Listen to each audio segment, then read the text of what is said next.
एक दिन एक लड़का जो कि एक कंपनी में काम किया करता था। एक दिन उसके कंपनी में कुछ काम बढ़ गया था, जिसके कारण वो अपने ऑफिस से देर रात को निकला। वो अपने बाइक से था। कुछ दूर चलने के बाद उसका बाइक खराब हो गया। अब वो अपनी बाइक को पैदल ही लेकर चल दिया। कुछ दूर के बाद उसे एक बस स्टॉप दिखा। वो कुछ देर वहां रुक गया।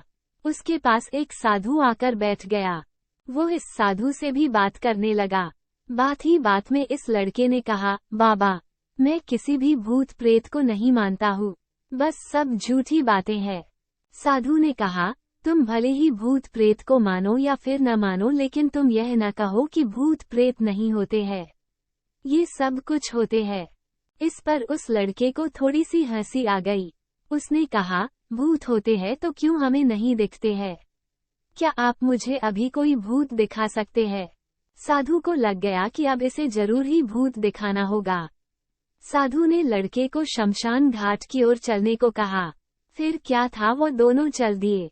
रास्ते में उस लड़के को थोड़ा डर लगने लगा, फिर भी वो अपने डर को कम करके आगे बढ़ते जा रहा था। कुछ देर के बाद वो शमशान घाट पहुंच गए। शमशान घाट में अभी कुछ लाशें जल रही थी। साधु ने उसको एक ऐसे स्थान पर बैठाया जहां कुछ समय पहले की लाश जली थी। साधु ने जमीन में एक लोहे का कील गाड़ दिया। उसमें एक सफेद धागा बांध दिया। इस धागे का अंतिम डोर उस लड़के को पकड़ने को कहा। अब उस लड़के को हद से ज्यादा डर लग रहा था। उसकी सांस तेज हो रही थी। इसके साथ ही उसके हाथ पैर भी कांप रहे थे। फिर भी उसने धागे को पकड़ लिया। साधु ने कुछ बतासा को 4 जगह पर रख दिया। सारे बतासे उस धागे के पास ही एक लाइन में रखे हुए थे। उसके बाद साधु ने लड़के को सावधान किया, अभी कुछ आत्मा इसको खाने को आएगी।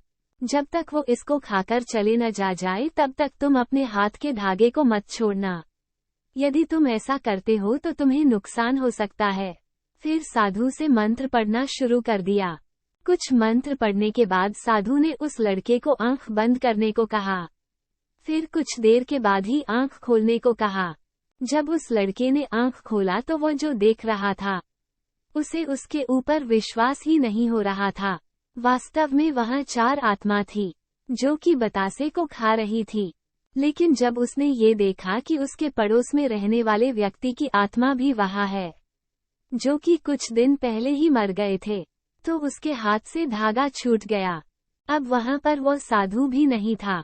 वो लड़का तेजी से शमशान घाट से अपने घर की ओर भागने लगा।